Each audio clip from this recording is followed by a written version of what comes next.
Hello friends, कैसे हो आप सब। Welcome to my channel Noida inverter AC repair. Friends, आज के इस वीडियो में हम बात करने वाले हैं आईसेंस सर्किट के बारे में। इस सर्किट के बारे में लोगों को बहुत कन्फ्यूज़न है और सभी को इसका पता भी नहीं है। इस सर्किट के बारे में कुछ लोग गलत इन्फॉर्मेशन दे देते हैं इस सर्किट के बारे में। आज मैं आपको बताऊंगा इसका फार्मूला क्या है, किस तरीके से हम इसका आउटपुट जान सकते हैं। सबसे पहले आईसेंस सर्किट हमारा कहाँ लगा होता है हम ये देखेंगे। कोई भी हमारा आईसेंस सर्किट जो होता है वो हमारा हम शंट पे लगा हुआ होता है। जैसा कि आप इस पीसीबी के अंदर देख सकते हैं, यहाँ पर एक शंट लगा हुआ है और एक शंट यहाँ पर लगा हुआ है। इन शंट से ही हमारा ये सर्किट बनेगा आईसेंस सर्किट का। ये बेसिकली क्या होता है, ये हमारे लोड को कैलकुलेट करता है। जो भी हमारा इसमें जब हमारा कंप्रेसर चलता है या हमारे बोर्ड पर जो भी लोड आता है उसको ये सेंस करता है और एमसीयू को बताता है कि कितने एम्पियर बढ़ रहे हैं, कितने वोल्टेज बढ़ रहे हैं। उस चीज़ के लिए ये सर्किट इसमें बना हुआ होता है। सबसे पहले हम इसका डायग्राम बना लेते हैं। मान के चले यहाँ पर हमारा आईपीएम लगा हुआ है, ये हमारा एक आईपीएम है। यहाँ पर हमारे 300 वोल्ट हैं। अब यहाँ से एक शंट के थ्रू इसको निगेटिव मिलता है।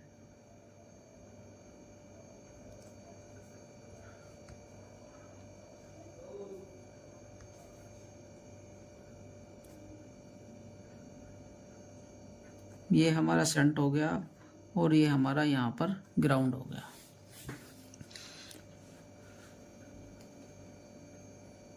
आईसेंस सर्किट के अंदर जो हमारी आईसियाँ होती हैं, जो ऑपरेशन एम्पलीफायर हमारी आईसी होती है, वो किसी भी नंबर की आईसी हमारी हो सकती है। तो उसका हम सबसे पहले यहाँ पर डायग्राम बनाएंगे, उसका सिंबल बनाएंगे।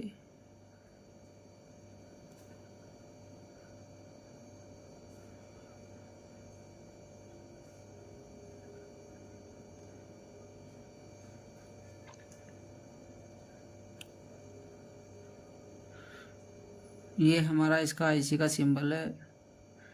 इसके अंदर हमारे 5 पिनें होती हैं। सबसे पहले हमारी एक इन्वर्टिंग हो गई, ये नॉन इन्वर्टिंग हो गई, एक इसमें हमारी आउटपुट हो गई, एक हमारी इसमें वीसीसी हो गई और एक हमारे इसको चलने के लिए ग्राउंड चाहिए। तो बेसिकली ये किस तरीके से काम करता है आज हम ये समझेंगे। ये हमारे यहाँ पर 3.3 वोल्ट हमारे आईसी को मिलते हैं बोर्ड के अंदर। इसका आउटपुट जो भी निकलेगा वो हमारे एमसीयू में चला जाएगा। ये हमारा एमसीयू है, ये हमारे एमसीयू को बताएगा कि इस पर क्या काम हो रहा है, कितने एम्पियर आ रहे हैं।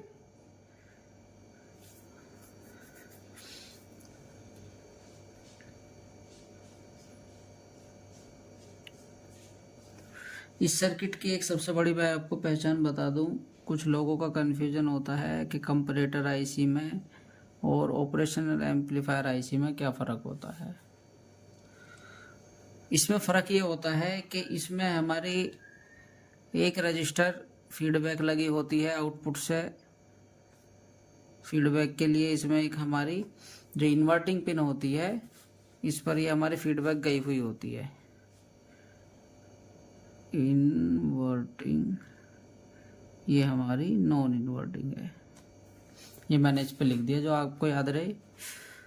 अब यहीं से इसमें क्या होता है, अब इसको आउटपुट देने के लिए अभी चूंकि हमारी लाइन जब ऑफ होगी, अभी इस पर कोई लोड नहीं होगा, तो एमसीयू के पास में कुछ वोल्टेज यहाँ से इस आईसी से जाने चाहिए। तो इसके लिए इसमें एक डिवाइडर बना हुआ होता है। डिवाइडर कुछ इस प्रकार होता है हमारा, एक हमारी ग्राउंड से एक रजिस्टर लगकर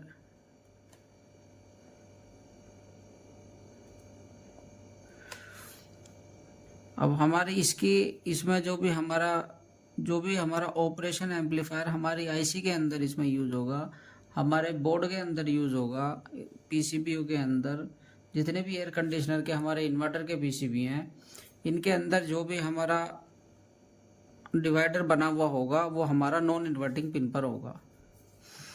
अब यहाँ से एक रजिस्टर लगाकर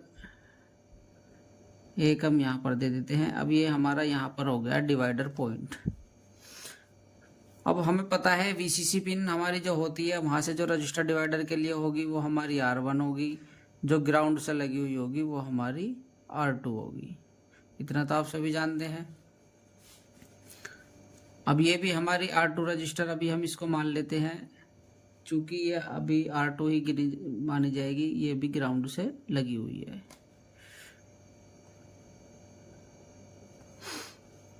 इसको हम अभी R1 मान लेते हैं और इसको हम R2 मान लेते हैं।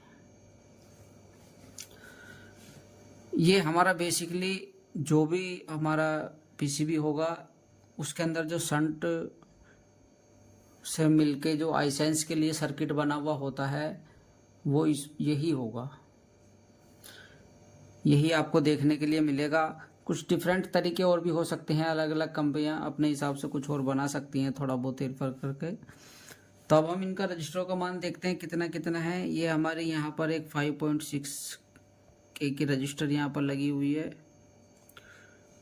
और यहाँ पर हमारी 1 K की एक रजिस्टर है, और यहाँ पर हमारी एक 1 K की रजिस्टर है, और ये R2 हमारे 3.3 की, ये भी हमारी जो ये रजिस्टर है यहाँ पर भी 5.6 K की रजिस्टर है। ये आपने देख लिया। अब हम क्या करेंगे इसमें, अब इस पर हम फार्मूला लगाएंगे इसका गेन निकालने के लिए, इसकी वैल्यू निकालने के लिए, इसके वोल्टेज का मान निकालने के लिए हमें इसमें ये मान के चलिए अब तब तकरीबन 4 फार्मूलों का यूज़ करना होगा। ये 4 फार्मूले आपको याद रखने होंगे, तब जाकर हमारा ये इसका आउटपुट हमें मालूम होगा कि ये आउटपुट में हमारा क्या दे रहा है। तो इसका अब हम देख लेते हैं। ये सर्किट हमने देख लिया। अब ये काम किस तरीके से करेगा, अभी हम सबसे पहले हमें इसकी कोई भी वैल्यू निकालने के लिए, इसके आउटपुट पर वोल्टेज देने के लिए हमें यहाँ इसका रेफरेंस मालूम करना होगा कि इसका रेफरेंस कितना है यहाँ पर। तो रेफरेंस का फार्मूला आप सभी को पता है। रेफरेंस बराबर हमारा होता है R2 divided by R1 plus R2। ये हमारा फार्मूला है रेफरेंस वोल्ट निकालने के लिए कि यहाँ पर हमारे कितने वोल्टेज अभी अवेलेबल होंगे।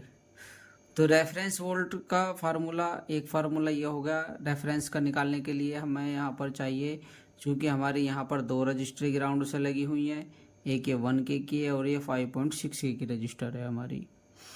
तो ये हमारी दोनों पैरेलल में अभी लगी हुई हैं ग्राउंड से, तो इसको हम निकाल लेंगे। अब एक इसमें हमें पैरेलल का फार्मूला देखना है कि पैरेलल का फार्मूला इसमें क्या होगा। PR पैरेलल का फार्मूला हमारा निकालने के लिए इसमें ये हमारा होता है 1/R1 प्लस 1/R2। जो भी हमारा आंसर आएगा उसको हम 1 से डिवाइड कर देंगे। एक हमारा इसमें ये फार्मूला यूज़ होगा, 2 फार्मूले हो गए हमारे। और तीसरा फार्मूला, अभी हम पहले इसका रेफरेंस ही निकाल लेते हैं। तो इसका रेफरेंस निकालने के लिए अभी हमने देखा, सबसे पहले हमें पैरेलल करना है अपनी R2 को, चूँकि ये ग्राउंड से लगी हुई है, दोनों पैरेलल में है। तो इसका हम देख लेते हैं। अभी हम इसका निकालेंगे पैरेलल 1/R1। अब जब हम पैरेलल करते हैं रजिस्टरों को आपस में, तो हम किसी को भी R1 और R2 मान सकते हैं इनमें से, जो हमारी ग्राउंड से लगी हुई हैं डिवाइडर में। अब हमारी एक यहाँ पर हो गई 5.6, एक रजिस्टर हमारी, इसको हम पहले लिख लेते हैं 1/R1 मान लेते हैं 1 K को, प्लस 1/R2 हमारी है यहाँ पर 5.6,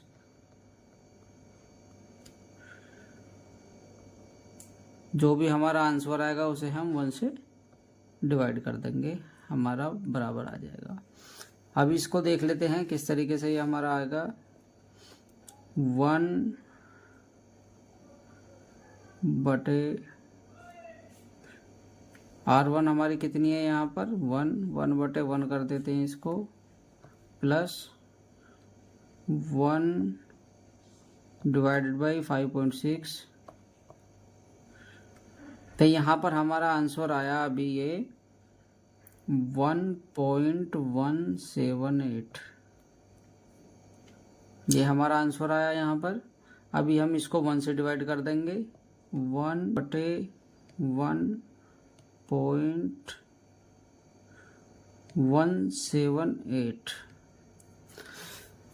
ये हमारा आंसर आ गया यहाँ पर। इसको अगर हम 1 से डिवाइड करते हैं 0.848, तो ये हमारा बेसिकली क्या है, ये हमारी यहाँ पर R2 निकल कर आ गई। R2 जो हमारी आई यहाँ पर, R2 हमारी अब यहाँ पर हो गई 0.848, ये हमारी R2 हो गई। और R1 हमारी यहाँ पर कितनी है 5.6 की, 5.6 के, ये भी हमारे किलो ओम में है। अभी हम इसको फार्मूले से निकाल लेते हैं कि हमारा कितना आंसर आएगा। अब R1 प्लस R2 कर देंगे पहले हम, तो R1 हमारी यहाँ पर कितनी है 5.6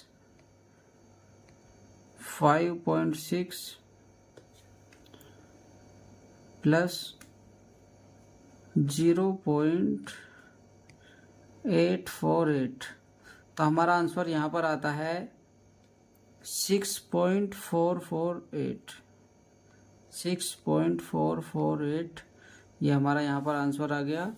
ये हमारा R1 प्लस R2 हो गया।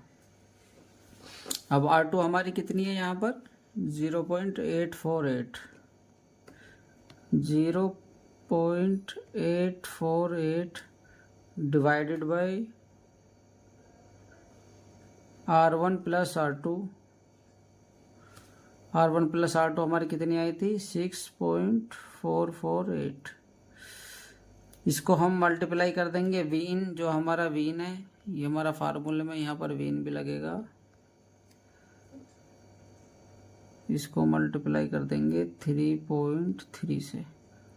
तो आप यहाँ पर देख सकते हैं यहाँ पर ये आ गया 4339, यानी कि इसको हम मान लेते हैं 434 मिलीवोल्ट हमारे यहाँ पर ये रेफरेंस वोल्ट आ गए।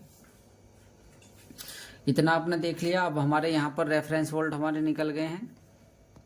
अभी हम इन्हें यहाँ से हटा देते हैं। रेफरेंस वोल्ट निकालने के लिए आपने देखा हमें यहाँ पर 2 फार्मूले लगाने पड़े। ये रेफरेंस वोल्ट यहाँ पर किस लिए दिए गए हैं ये मैं आपको बता दूं।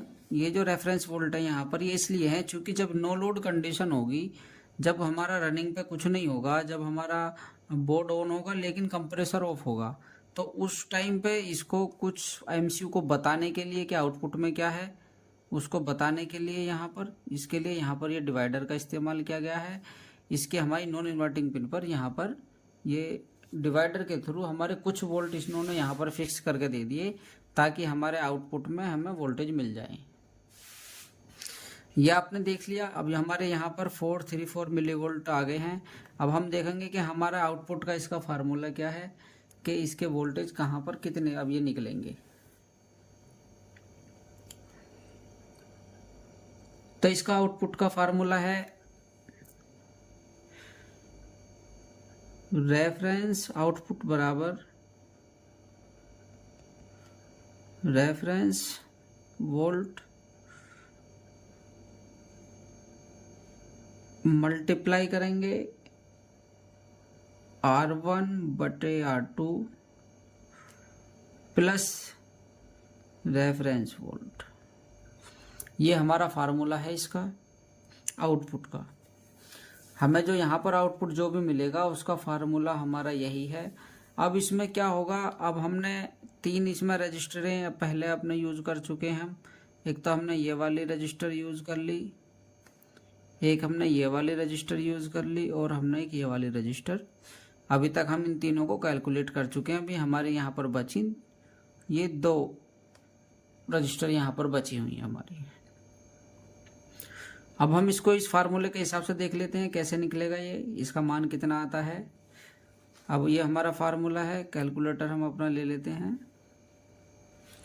ये कैलकुलेटर ले लिया हमने। अब यहाँ पर ये आउटपुट के लिए ये तो हमारा, चलो मैं इससे भी आपको बता देता हूँ। वैसे इसका एक सूत्र, एक फार्मूला और भी है। अब रेफरेंस वोल्ट हमारे यहाँ पर कितने हैं, 434 हमारे यहाँ पर मिली वोल्ट, ये रेफरेंस वोल्ट है। अब इसको हम मल्टीप्लाई करेंगे। R1 हमारी कितनी है यहाँ पर 3.3 डिवाइडेड बाई R2 हमारे यहाँ पर कितनी है 1K। इसको 1 से भाग करेंगे तो हमारा यहाँ पर आया 1432 प्लस इसमें रेफरेंस वोल्ट और हमें अब ये करने हैं अपने ऐड। रेफरेंस वोल्ट हमारे 434, यहाँ पर आ गया 1866.2। अब ये जो वोल्टेज है हमारे, ये जो वोल्टेज है हमारे, ये मिली वोल्ट में है। अब हमें इनको वोल्ट में कन्वर्ट करना है। वोल्ट में कन्वर्ट करने के लिए बेसिकली अब हम इसको डिवाइड करना पड़ेगा 1000 से। ये मिली वोल्ट में आंसर हमारा किस लिए आया, क्योंकि हमारे यहाँ पर जो हमने इसमें ये जो हमारे मिली वोल्ट रेफरेंस है इसके, ये मिली वोल्ट में है। इस फार्मूले में भी हमने अपने जो वोल्टेज है ये मिली वोल्ट में लिखे हैं। अगर हम इनको वोल्टेज में लिखते तो ये हमें इससे 1000 से डिवाइड नहीं करना पड़ता। अब हम इसको 1000 से डिवाइड करके देख लेते हैं, बटे 1000। तो यहाँ पर हमारा आ गया 1.866। तो इसको हम मान लेंगे 1.8 वोल्ट है हमारा ये। आउटपुट में हमें यहाँ पर मिलेंगे 1.8 वोल्ट। जब आप इसमें नो लोड होगा, जब इसमें कोई लोड नहीं दिया हुआ होगा, जब इस पर कंप्रेसर नहीं चलेगा, उस टाइम भी हमारे इस पर यहाँ पर 1.8 वोल्ट हमारे यहाँ पर एमसीयू को देखने के लिए मिलेंगे। अब इसमें क्या होता है, जैसे जैसे इसका लोड बढ़ता है, अब हमारा आईपीएम स्टार्ट हो जाता है। ये हमने मान लिया ये हमारी 20 मिली ओम की ये रजिस्टर यहाँ पर लगी हुई है। अब इसमें क्या होगा, यहाँ पर जो ये इसका शंट का पॉजिटिव साइड होता है और ये इसका निगेटिव साइड है। सर्किट के अंदर लोड की साइड जो होगा वो हमारा पॉजिटिव होगा, क्योंकि वोल्टेज ड्रॉप जो आएगा हमारा, जैसे जैसे इस पे एम्पियर बढ़ेंगे तो वो शंट के पॉजिटिव पर आएंगे यहाँ पर। अब इसमें हम मान के चलते हैं, इसमें क्या होगा, 1 एम्पियर के लोड पर ये 20 मिली वोल्ट हमारे, अगर 20 मिली ओम की हमारी रजिस्टर है तो 1 एम्पियर पर ये हमारे 20 मिली वोल्ट का यहाँ पर वोल्टेज ड्रॉप आएगा, या 20 मिली वोल्ट का। तो उसी के हिसाब से हमारे यहाँ पर ये वोल्टेज बढ़ते चले जाएंगे। इसी के हिसाब से अब आप अपने इस सर्किट में कैलकुलेट कर सकते हैं कहाँ पर हमें कितने वोल्टेज चाहिए। ये फार्मूला आपको पूरे यूट्यूब पर अभी तक आईसेंस सर्किट का किसी ने नहीं बताया होगा, और अपने कोर्स में हम इससे भी ज़्यादा नॉलेज देते हैं। ये तो यूट्यूब पर की एक छोटी सी वीडियो है, विस्तार से हम बताते हैं अपने कोर्स के अंदर। अभी हमारा ऑनलाइन कोर्स शुरू होने वाला है, अभी उस पर छूट भी चल रही है। जो बुकिंग करेंगे हमारे कोर्स की तो उनको वो सस्ते में प्रोवाइड करा रहे हैं हम। ठीक है फ्रेंड्स, मिलते हैं अगली वीडियो में, तब तक के लिए धन्यवाद। Thank you so much.